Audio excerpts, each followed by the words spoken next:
یہی وجہ ہے کہ پارلیمنٹ اگر آپ دیکھیں تو ٹوٹلی ارریلیونٹ ہے اس سارے پورے عمل میں، پورے دور میں۔ حکومت جو ہے وہ آرڈیننسوں پہ چل رہی ہے، اور جو حکومت کو عمومی طور پر آرڈیننس کا مطلب یہ ہوتا ہے کہ جو پریزنٹ رجیم ہوتی ہے اس کو اگر کہیں کوئی ایسا کام جو اپنے حق میں، اپنی حکومت کے حق میں کرنا ہو تو اس میں عمومی طور پر آرڈیننس کا سہارا لیا جاتا ہے۔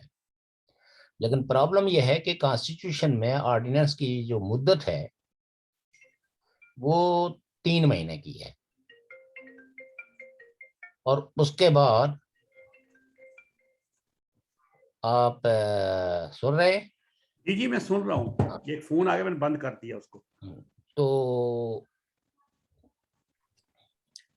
اس پیریڈ کے دوران اگر آپ اسمبلی سے اس کو ریٹیفائی کروا دیں تو پھر وہ ایک طرح کا قانون بن جاتا ہے، اور اگر یہ کام آپ نہ کروا سکیں تو پھر جو ہے وہ آرڈیننس اپنی موت آپ مر جاتا ہے۔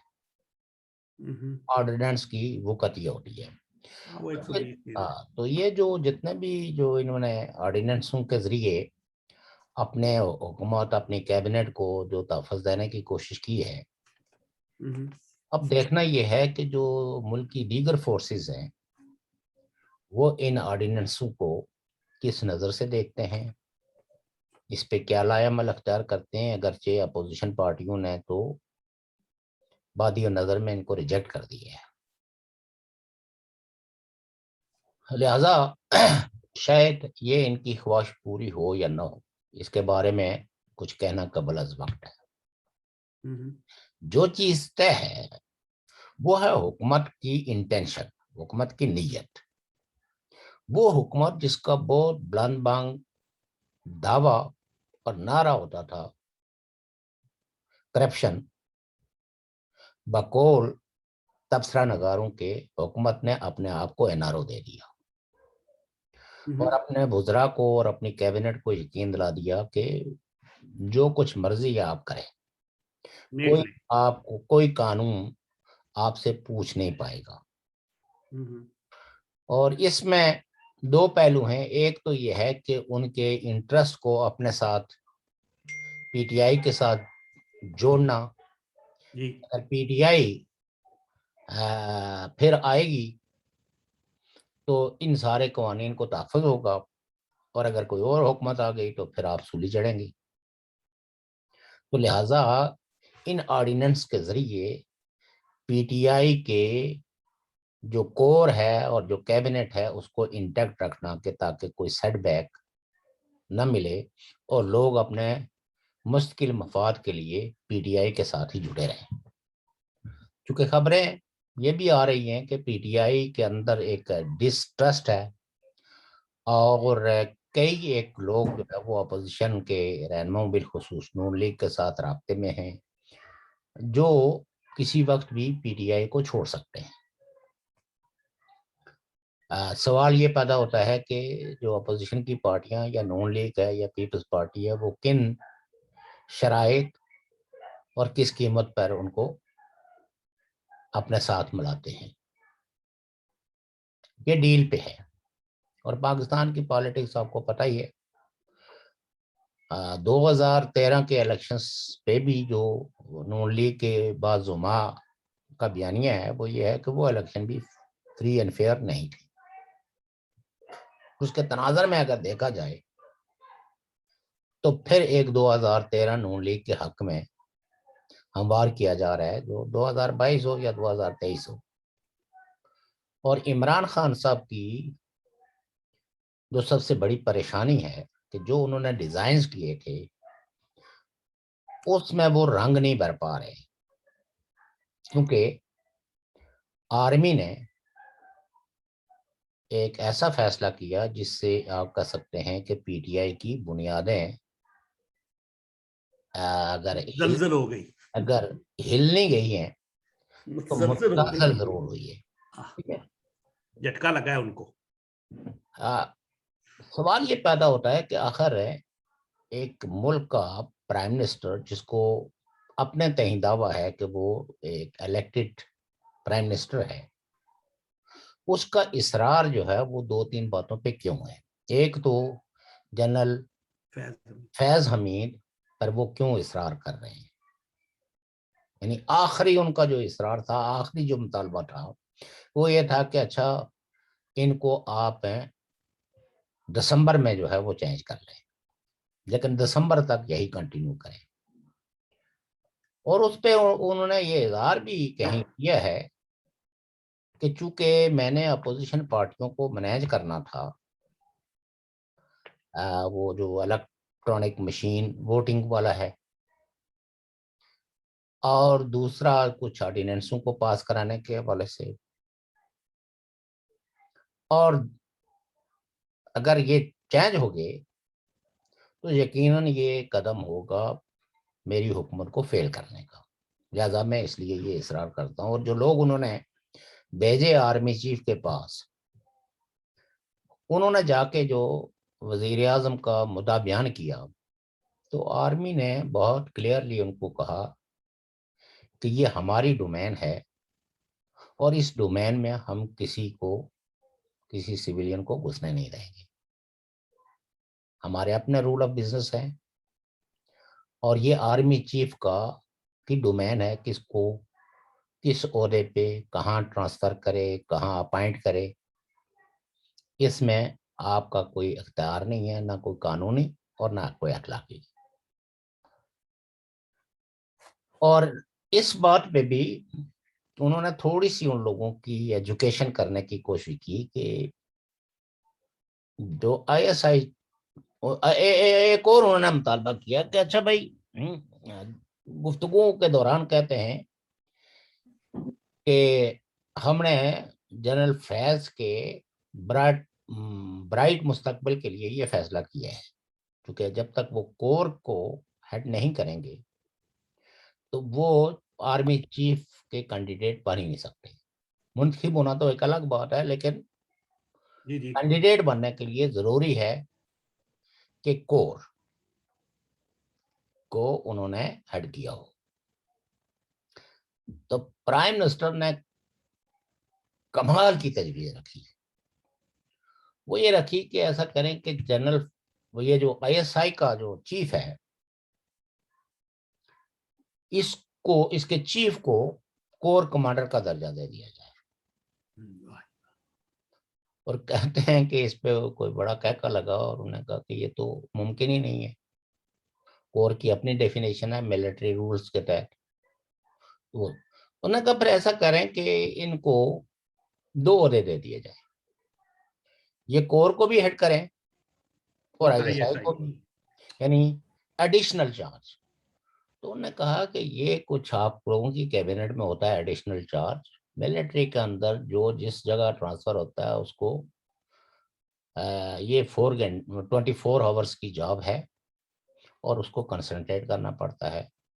کور کی بڑی ذمہ داری ہوتی ہے کور کمانڈر. کہتے ہیں کہ آرمی چیف نے کہا کہ یہ تو بہت ہی بےہودہ قسم کی تجویز آپ لوگ لائے ہیں، اور ساتھ میں ان کو کہا کہ یہ جو فیصلے ہم نے کیے ہیں ٹرانسفر کے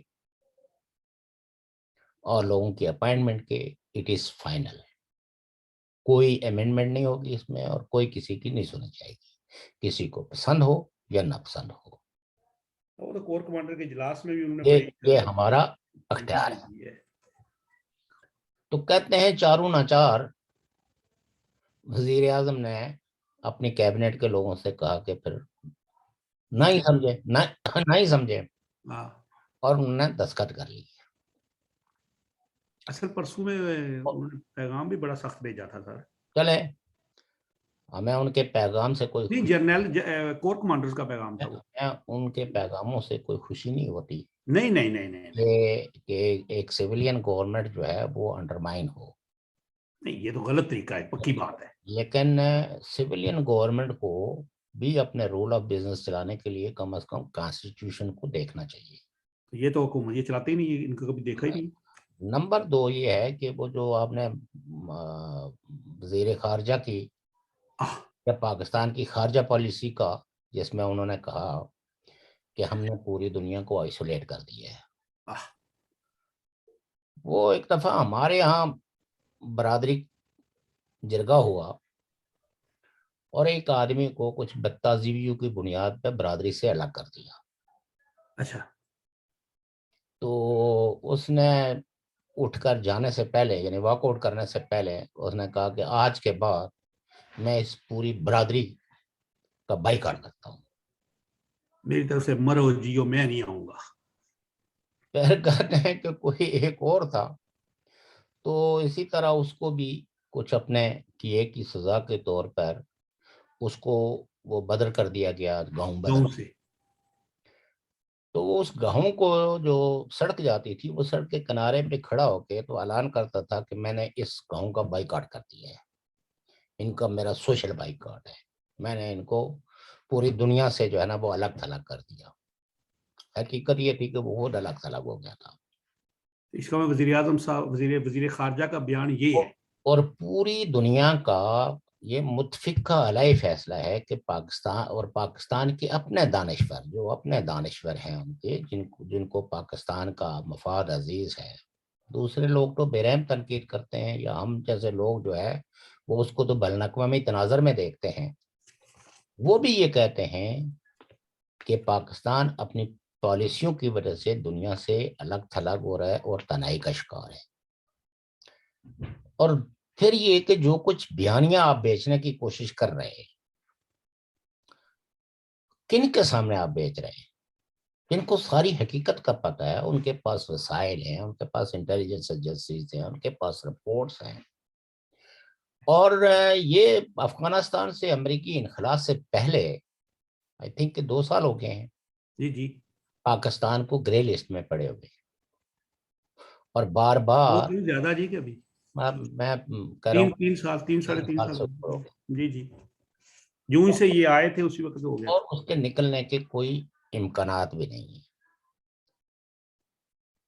پھر ابھی جو نائب وزیر خارجہ امریکہ نے دورہ کیا اس میں بھی جو باتیں کہی گئی ہیں, انفارچونیٹ یہ ہے کہ پاکستان میڈیا جو ہے وہ سخت کنٹرول میں ہے, وہاں آزادانہ بحثیں نہیں ہو سکتی, اور سوشل میڈیا پہ ہونے والی بحثیں جو ہے ان کا کوئی حوالہ بنتا نہیں ہے. لوگ سنتے ہیں, انڈرسٹینڈ کرتے ہیں, لیکن بطور حوالہ اس کو پیش نہیں کرتے.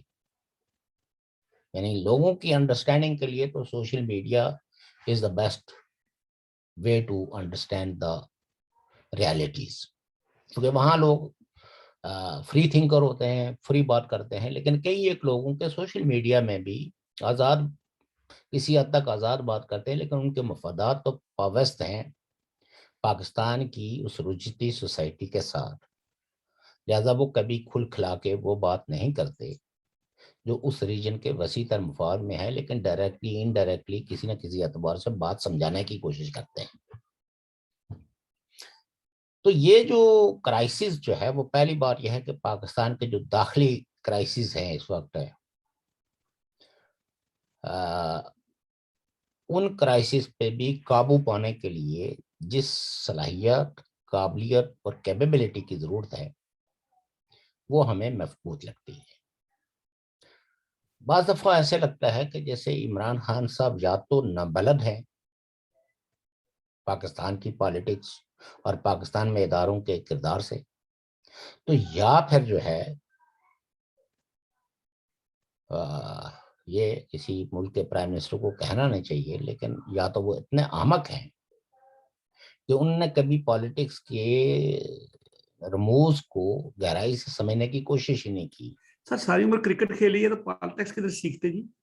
نہیں, ان کے اتعلق تو تھے پاکستانی اسٹیبلشمنٹ کے کئی ایک لوگ جس وہ بیچارے سیاست محروم سیاست سے نابلد تھے. لوگ, اور ان کو ان کی گرومنگ کے لیے جب یہ کرکٹر سے تو اس وقت بھی ان کی گرومنگ کی جا رہی تھی, لیکن انفارچونیٹلی جس طرح کی ان کی اپنی گرومنگ تھی, ظاہر ہے جب جیسے اتعلق ہوں گے وہ کل کسی نے ان کے اتعلق کا ذکر کیا, اور نے کہا جی ان کے اتعلق میں وہ جو میجر جنرل غلام حمید گل, ہاں جی جی وہ تھے. پھر وہ صحافیوں میں حسن نثار اور وہ جو اپنے ارون رشید ہیں, تو وہ کہہ رہے تھے کہ بڑے لوگ ہیں جی. آپ اگر ان لوگوں کی گفتگو سنیں تو اس سے آپ کو اندازہ ہو جائے گا کہ استادوں کا اگر یہ حال ہے تو شاگرد کا کیا حال ہوگا. لیکن سر ایک اور بات بھی عرض کرتا ہوں نا جی جی کہ اب جب ان کے پاس جو ٹیم ہے, جو ان کو وزراء ٹیم ہی ہوتی ہے نا, یہی جی کہتے ہیں نا, جی جی جی وہ ایک موید یوسف صاحب ہیں, وہ جو جی سیکورٹی امور کے ہیں, تو وہ ویسے امریکہ میں سفیر بننا چاہتے ہیں, بڑی ان کی خواہش ہے, اور بن بھی جائیں گے کیا پتا. جی ان نے کوشش کی ہے لیکن ابھی تک کام نہیں ہوا. انہوں نے کہا کہ اگر دنیا افغانستان میں امن چاہتی ہے ہوں. تو then you must be contact with us, آپ ہمارے ساتھ رابطہ کریں. اتنا ہی پاکستان وہ کہتے ہیں نا کہ ہوئے دوست جس کے تم دشمن کیوں ہو وہ آسماں اس کا. میرا خیال ہے یہ بیان دینے کی ضرورت نہیں چاہیے تھی. دیکھیں بات یہ ہوتی ہے نا, ڈپلومیسی کی دنیا میں ایک پہلا اصول یہ ہوتا ہے کہ آپ انگیجمنٹ کی پالیسی اختیار کریں. آپ تھریٹ اور بلیک میلنگ کی اس مادی دنیا کے اندر کوئی ملک, کوئی بندہ بلیک میل ہونے کے لیے تیار نہیں ہے, تو چاہے جائے کہ آپ ملکوں کو بلیک میل کریں. اور پھر یہ ہے کہ یہ دنیا جو ہے ان کو جس امن کو آپ کوئی بہت ہی اس کی پوجا کرتے ہیں, یہ دنیا اس امن کی حقیقت کو سمیٹی ہے, اور پاکستان کی ریاست کے کردار کو بھی. دنیا میں ایک بڑا طبقہ ہے جو امن کا خواہشمند ہے, پیس لیونگ پیپل ہیں, ریجن میں بھی ہیں, بین الاقوامی سطح پہ بھی ہیں, جو وارز کے خلاف ہیں, جو وار لارڈز کے خلاف ہیں, جو جو جو جو جو کمیونلزم اور ایکسٹریمزم کے خلاف ہیں, اور نسبتاً ایک معتدل اعتدال پسند سوسائٹی چاہتے ہیں. آپ نے اس سوسائٹی کو یا اس کانسٹیچوئنسی کو یعنی پیس کی اس کانسٹیچوئنسی کو اٹریکٹ کرنے کے لیے آپ نے کیا اقدامات کیے ہیں کہ آپ کا یہ بیانیہ بین الاقوامی مارکیٹ میں بکے. آپ کے اپنے ملک کے جو قوانین ہیں, جو کانسٹیٹیوشن ہے, دنیا کو تو اس کانسٹیٹیوشن پہ اعتراض ہے, اس کی شکوں پہ اعتراض ہے کہ یہ بدترین قسم کا کمیونل کانسٹیٹیوشن ہے, جہاں ریلیجس منورٹیز کو, ایتھنک گروپس کو کسی قسم کا کوئی سپیس نہیں ہے. وہاں کے جو مختلف لاز ہیں جو آپ نے مذہب کی بنیاد پہ لاگو کیے ہوئے ہیں, اس پہ بھی دنیا معترض ہے. پھر جو امن کی خواہش ہے, اس امن کے حوالے سے دنیا آپ کا ماضی دیکھنا چاہتی ہے کہ یہ جتنی آرگنائزیشن دنیا میں ہے جنہوں نے ٹیررزم کیا, ان کا کہیں نہ کہیں روٹ جو ہے وہ جا کے اس کی جڑیں پاکستان سے ملتی ہیں. جس کسی نے یورپ کے اندر کسی جگہ بھی کوئی ٹیررسٹ ایکٹ کیا ہے تو ڈانڈے جا کے تو اس کے وہیں ملے ہیں. تو سو دیٹ ایک ریاست کو سنجیدگی کے ساتھ, دور اندیشی کے ساتھ اپنے ماضی کا, یعنی جس کو کہتے ہیں نا تنقید اور خود تنقید کا مظاہرہ کرتے ہوئے نئی حقیقتوں کا سامنا کرنا چاہیے, بجائے اس کے کہ اول فول بیانیاں دے کے تو آپ اس خطے کے مسائل کو مزید الجھائیں. اور اس وقت تو اس طرح لگتا ہے کہ وہاں جو جو جو پروفیشنل ڈپلومیٹ ہیں, انہوں نے بھی اپنی زبانیں بند کر کے رکھی ہوئی ہیں, چونکہ انہیں پتا ہے کہ یہاں کوئی عقل کی بات سننے کے لیے تیار نہیں ہے.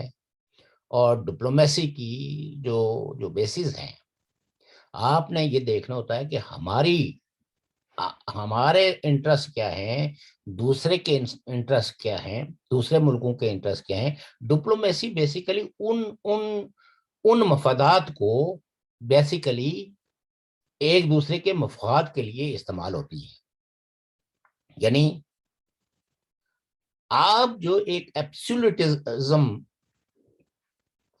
کو لیے ہوئے ہیں, طالبان کو تسلیم بھی نہیں کیا ہوا ہے ابھی تک. وہ ہمارے یہاں ایک کہاوت مشہور ہے کہ لومڑی سے کسی نے کہا تھا کہ آپ یہ شور کیوں مچاتی ہیں, تو اس نے کہا میں لوگوں کو ڈراتی ہوں. تو اس نے کہا دم کیوں ہلاتی ہو, تو اس نے کہا خود بھی ڈرتی ہوں.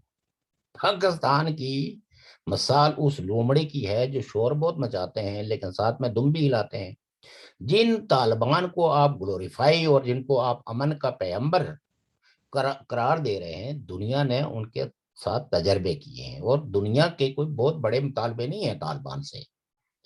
ایک مطالبہ ان کا ہے ہیومن رائٹس کا، اور ہیومن رائٹس میں کہ وومنس کو آپ وہ مواقع فراہم کریں جو ایک آزاد سوسائٹی میں ہوتے ہیں، ان کی ایجوکیشن، ان کی امپلائمنٹ، ان کے چلنے پھرنے پہ کسی قسم کی کوئی پابندی نہیں ہونی چاہیے۔ دوسرا دنیا کا مطالبہ یہ ہے کہ افغانستان چونکہ ایک ملٹی نیشنل سٹیٹ ہے جہاں بہت ساری قومیں اور قومیتیں آباد ہیں، ان قوموں اور قومیتوں کو آپ شریک اقتدار کریں، ان کو ایکسکلوڈ کر کے آپ کوئی امن قائم نہیں کر سکتے ہیں۔ جو ایکسکلوڈ ہوں گے وہ پھر کسی نہ کسی طریقے سے آپ پہ دباؤ بڑھائے رکھیں گے، چاہے وہ بندوق کا دباؤ ہو، چاہے وہ ڈیمونسٹریشن کا۔ تو ظاہر ہے کہ افغانستان کی صورتحال کو اگر پاکستان کے حکمران جو ہے وہ ذرا اعتدال کے ساتھ اس کا تجزیہ کریں۔ آپ دیکھیں نا، انہوں نے جشن بنایا طالبان کی فتح پہ، تو کیا پاکستان جو قرۂ ارض پہ ہے باقی سب جگہوں پہ بلیک آؤٹ ہے کہ وہ آپ کے اس جشن کو کوئی اینالائز نہیں کرے گا؟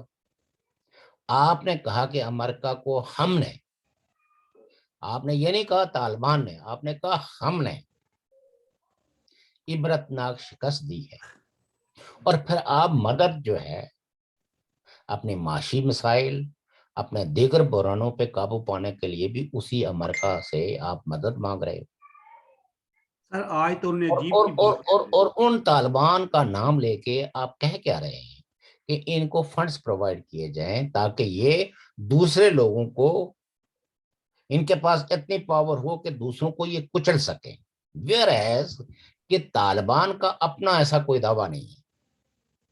انہوں نے تو ٹی ٹی پی کو بھی، T P T T P تحریک طالبان پاکستان ہے، ٹی ٹی پی جی جی جی ٹی ٹی پی کو بھی افغانستان سے جو پاکستان کا مطالبہ تھا ایکسپیل کرنے کا، انہوں نے کہا ہم کسی کو ایکسپیل نہیں کریں گے، یہی بلکہ بات ہے۔ ساتھ میں انہوں نے کہا کہ یہ جو سرحدی علاقے ہیں خیبر پختونخوا کے، ان علاقوں کے اندر ان کو فری ایکسس دی جائے اور گارنٹی کی جائے کہ ان کے خلاف کسی قسم کا کوئی ایکشن نہیں ہوگا، اور ان کے آنے جانے یعنی افغانستان آنے جانے پہ کسی قسم کی کوئی پابندی نہیں ہوگی۔ اسی لیے وزیر اعظم نے کہا ہے نا کہ داعش اور دوسری تنظیموں کو ہم پکڑنے کے لیے، ان کو خراب کرنے کے لیے طالبان کی مدد کی ضرورت ہے۔ وہ بات یہ ہے نا جناب کہ یہ اخباری خبر ہے۔ ہم جب چھوٹے ہوتے تھے نا تو ہماری مائیں جو ہے وہ کام کاج، ان کے پاس اتنی فرصت تو ہوتی نہیں تھی نا کہ 24 گھنٹے وہ بچوں کا خیال رکھ سکے، تو بعض دفعہ بچے کو چارپائی پہ یا کرسی پہ رکھ کے تو اس کو کہتی تھی کہ نیچے نہیں اترنا، ججو کھائے گا۔ تو یہ جو داعش کا ججو دنیا کو دکھانے کی کوشش کرتے ہیں، اس سے دنیا ڈرنے والی نہیں ہے۔ یہ بات پتہ نہیں پاکستان کے لوگوں کو سمجھ کیوں نہیں آتی۔ یہ ان کو سمجھنا چاہیے کہ 21ویں صدی کی جو پالیسیاں ہیں، جو ورلڈ آرڈر ہے، اس کے اندر جو ہے وہ طالبان کی کتنی یہ گنجائش ہے، طالبان کے اس ایجنڈے کی، اور طالبان اور داعش میں جو ہے وہ آپ فرق کیسے محسوس کریں گے کہ یہ طالبان ہے اور یہ داعش ہے؟ ان کا سفید جھنڈا، ان کا کالا جھنڈا۔ دیکھو نا، کالے اور سفید جھنڈے جو ہے نا، یہ تو آپ یہ دیکھیں کہ ہمارے ہاں اہل تشیع کا جھنڈا بھی کالا ہوتا ہے، نہیں، ان کا چار کونے والا، ان کا 3 کونے والا ہے۔ کونے تو آپ 4 بنا دیں، 2 بنا دیں، 6 بنا دیں، مطلب یہ کہ جو ہے نا اس سے کوئی فرق انہوں نے نہیں۔ ایسے کر کے بنایا ہوا ایسے۔ بات یہ ہے کہ جو لوگ بھی مذہبی سیاست کرتے ہیں، ان میں کہیں نہ کہیں کامنالٹی ہے یا نہیں ہے، ان میں قدریں مشترکیں ہیں یا نہیں ہیں؟ ان میں بہت ساری قدریں مشترک ہیں۔ آپ یہ دیکھیے کہ پاکستان میں جمعیت العلماء اسلام ہیڈڈ بائی مولانا فضل الرحمان کو ایک سافٹ فیس اور ڈیموکریٹک موومنٹس کی ایک لمبی ایسوسی ایشن ہے۔ پاکستان میں جمہوریت کے لیے ان کی بعض قربانیاں ایسی ہیں جن کو ریکگنائز نہ کرنا، میں یہ سمجھتا ہوں کہ انٹلیکچوئل ڈس آنیسٹی ہوگی۔ لیکن طالبان کے ساتھ تو وہ بھی اپنی مماثلتیں بیان کرتے ہیں، اور طالبان کی وہاں حکومت کو وہ کنڈم کرنے کے لیے تیار نہیں ہے، ان کی بروٹیلٹی کو وہ یہ نہیں کہتے کہ یہ اسلام نہیں ہے، وہ خواتین کے ساتھ جس طرح کا برتاؤ کر رہے ہیں اس کو بھی، یعنی آپ اس پارٹی کو جو بظاہر جمہوری اور جمہوریت پہ یقین رکھنے والی اور ایک بہت بڑی موومنٹ کا ایک حصہ ہے، اس پارٹی سے بھی ایسا کوئی بیان دلوانے کی جو ہے وہ نہیں دلوا سکتے، کیونکہ کامنالٹیز ہیں، مذہبی سیاست کرنے والوں کی جو کامنالٹیز ہیں، جس وقت بھی ان کے مفادات پہ زد پہنچتی ہے یا وہ کسی خطرے کو بھانپتے ہیں تو وہ سارے جو ہے آپ دیکھیں اپنے الگ الگ یہ ایک دوسرے کو بے شک کفر کے فتوے دیں، بے شک مطلب یہ ہے کہ کسی ایک کو مشرک، دوسرے کو کچھ، کسی کو گستاخ، کسی کو کچھ قرار دیں، لیکن پاکستان کی تاریخ گواہ ہے کہ جب بھی مدرسوں کی رجسٹریشن کا ایشو آیا، جب بھی پاکستان میں رول آف لا کے کنسپٹ میں مدرسوں کو ٹرانسپیرنٹ رکھنے کی بات کی گئی تو یہ سارے لوگ اکٹھے ہو کے اس کے خلاف نظام ہو گئے۔ یہ میرا کوئی کسی کے بارے میں کوئی بغض نہیں ہے، میں نے تو جمعیت العلماء اسلام کا جو جو جو روشن پہلو ہے وہ بھی بیان کیا ہے، لیکن جن لوگوں کی روزی روٹی کا انحصار جو ہے وہ مذہب پہ ہے، وہ جب بھی ان کی پالیٹکس کو خطرہ ہوگا وہ یونائٹ ہو جائیں گے۔ ان کو آپ وہ داعش ہو، وہ ٹی ٹی پی ہو، وہ جو شمالی چائنا کی جو آرگنائزیشن ہے جو علیحدگی کی جدوجہد کر رہی ہے، ان سب لوگوں کا میں ایک کامن ایجنڈا ہے to use religion for their own purposes. ان کو اپنی جگہ پہ ان کے پاس بے شمار قسم کی دلیلیں ہیں، وہ کئی جگہوں پہ ظلم و ستم کی ایسی ایسی داستانیں بیان کریں گے اور کہتے ہیں کہ کیا آپ چاہتے ہیں کہ ہم ہاتھ پہ ہاتھ رکھ کے بیٹھے رہیں؟ تو سو دیٹ پاکستان، وہ کل بھی کسی نے میں بات کی تھی مجھے بڑی پسند آئی، انہوں نے کہا بھائی بات یہ ہے کہ جس چیز کو آپ اپنے لیے پسند نہیں کرتے، ہاں وہ ایک عائشہ اعجاز ان کا نام ہے، خاتون اینالسٹ ہیں، انہوں نے بہت خوبصورت بات کی، انہوں نے کہا بات یہ ہے کہ افغانی لوگ کہتے ہیں کہ جن چیزوں کو آپ اپنے لیے پسند نہیں کرتے ان کو ہمارے سروں پہ مسلط کرنے کے لیے کیوں آپ مصر ہیں؟ اور افغانستان کے گریونسز ٹورڈز پاکستان جو ہے وہ یہی ہیں، اور مسئلہ یہ ہے کہ جس وقت آپ طالبان کو گلوریفائی کرتے ہیں، طالبان کے لیے اتنی بڑی وکالت کرتے ہیں، پرائم منسٹر کئی گھنٹوں کے انٹرویو دے کے تو طالبان کو ایک امن کا پیغمبر بنا کے پیش کرتے ہیں، تو دنیا ہنستی ہے کہ کیا مطلب یہ کہ ایک ریٹارڈڈ مینٹلٹی پریویل کر رہی ہے پاکستان کے اندر۔ سو پاکستان کے کرائسس عمران خان صاحب کی قیادت میں پاکستان کے بحرانات یہ اور بڑھیں گے، اور وہ جو لائے تھے شاید ان میں بھی کہیں نہ کہیں کوئی احساس ہو، مجھے لگتا نہیں ہے، اس لیے کہ انہوں نے بڑا چن چنا کے ایک ایسا بندہ لایا تھا جس کو اگر 100 ریٹائرڈ جنرلوں کی لسٹ دے دی گئی کہ ان کو اپائنٹ کریں تو اس نے ایک لمحے کے لیے بھی انکار نہیں کیا۔ اور یہ جو کچھ اس عرصے میں ان 3 سالوں کے اندر پاکستان کی پالیٹکس میں جو ڈیولپمنٹ ہوئی ہے اس کے بہت دور رس اثرات ہوں گے، اور کہیں مجھے یہ خدشہ ہے کہ کہیں یہ سول وار پہ منتہج نہ ہو، اس کا خاتمہ بلاخر کہیں سول وار کا آغاز نہ ہو، کیونکہ پاکستان آرمی اس پوزیشن میں نہیں ہے کہ وہ صورتحال کو کنٹرول کر سکے۔ کئی لوگ بہت بلند بانگ دعوے کرتے ہیں، لیکن مجھے نہیں لگتا، اور چونکہ ان کے جو مستقل مفادات ہیں، چاہے وہ حضرت سر جنرل ہیں چاہے وہ ریٹائرڈ جنرل ہیں، جو امریکہ، برطانیہ اور ادھر ادھر دائیں بائیں جو ان کے مستقل مفاد ہیں، مستقل مفاد ان کا پاکستان میں نہیں ہے۔ مستقل مفادات ان کے ان ہیڈ کوارٹرز کے اندر ہیں.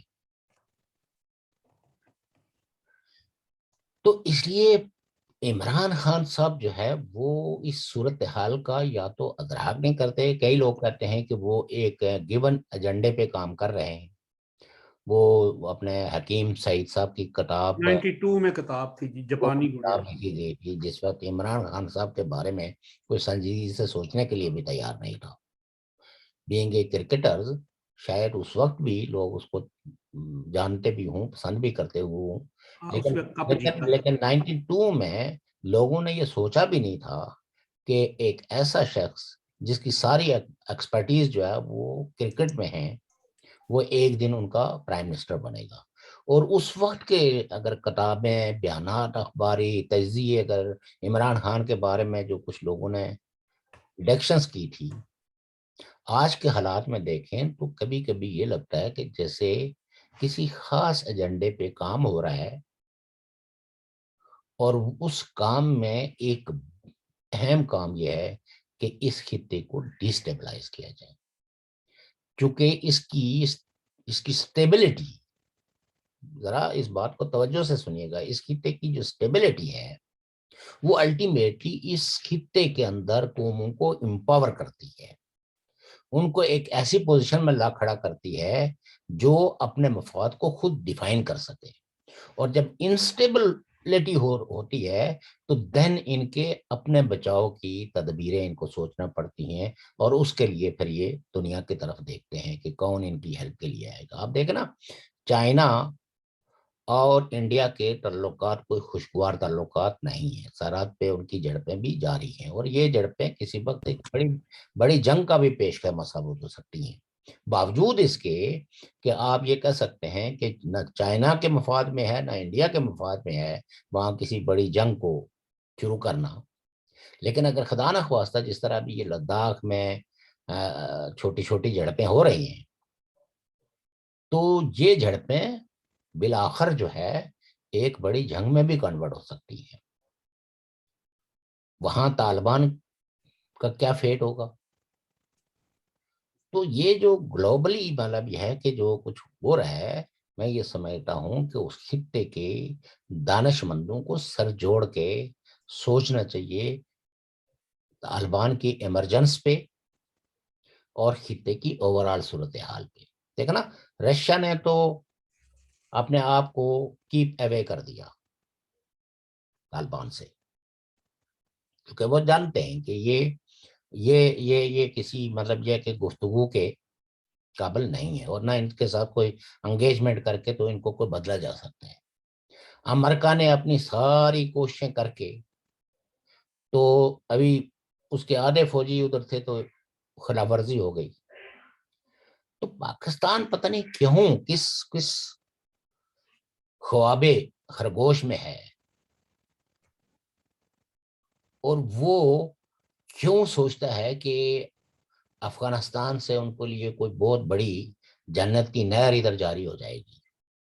یہ کیوں نہیں اس بات کو سمجھتے کہ افغان نیشن ایک تاریخی قوم ہے، اس ملک کے اندر بسنے والی تاریخی قومیں ہیں. وہ آپ سے پہلے ایک آزاد اور خود مختار ملک تھا، اس نے کئی جنگیں لڑ کے بھی اپنی آزادی اور خود مختاری کو برقرار رکھا، اور اس کا یعنی 19ویں صدی میں بھی ایک رول تھا کالونیل پاورز کی موجودگی میں. تو آپ کیوں اس کو کالونائز کرنے کے بارے میں سوچتے ہیں، اور کس صلاحیت کی بنیاد پہ آپ ایسا سوچتے ہیں؟ جو ملک آپ کے پاس ہے وہ تو آپ سے چل نہیں رہا ہے. جو ملک آپ کے پاس ہے اس کی جو معاشی حالت ہے وہ کتنی دگرگوں ہے، بے روزگاری اور مہنگائی کا طوفان اس ملک کے اندر کس قدر ہے، وہ لا لیسنس کتنی ہے کہ کوئی آدمی جو ہے وہ یہ یقین نہیں کرتا کہ جو گھر سے باہر نکلا ہے وہ واپس جو ہے بحفاظت آ جائے گا. انسانی جان جتنی پاکستان کی سوسائٹی میں ارزاں ہو گئی ہے، وہاں چینی مہنگی ہے، آٹا مہنگا ہے، اور اشیاء ضروریہ جو ہے وہ مہنگی ہیں، لیکن انسان کی جان جو ہے وہ سب سے سستی ہے. سر تبدیلی جو آئی، اچھا